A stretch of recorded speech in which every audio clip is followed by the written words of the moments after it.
Evil, he said. He even compared them to drunk drivers at one point. Watch. And with all due respect, you don't have a choice to go out and drink and drive and put everybody else's lives at risk. That's the equivalent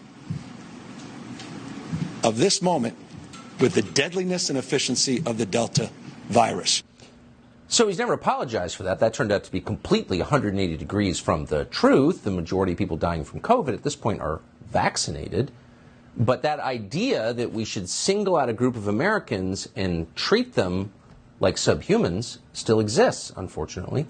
Jason Rantz is our correspondent in the Northwest. He joins us tonight with an update. Hey, Jason. Hey, Tucker, there's new research out of the country that tells you unvaccinated truckers are domestic terrorists.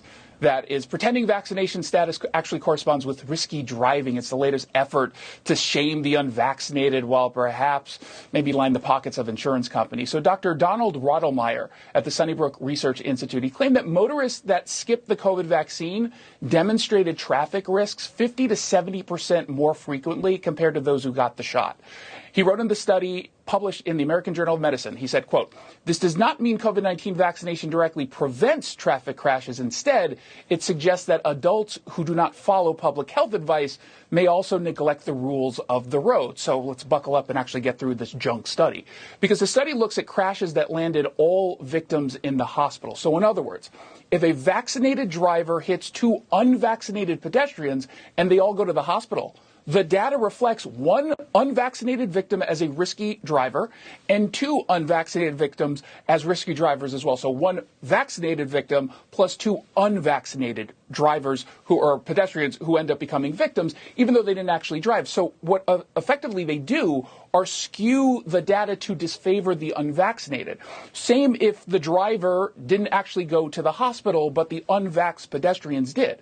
So it counts the two unvaxxed as risky, but not the actual driver who didn't go to the hospital and happens to be vaccinated.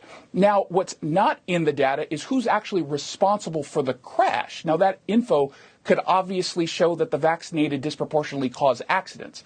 Using the researchers' approach, we can actually argue the government banning the unvaccinated from using public transportation, that forced them to drive. So in other words, we can say actually Justin Trudeau is actually causing the accidents. Now, it is such an unserious study, you actually might wonder why it gets published at all. This is a conclusion from the paper.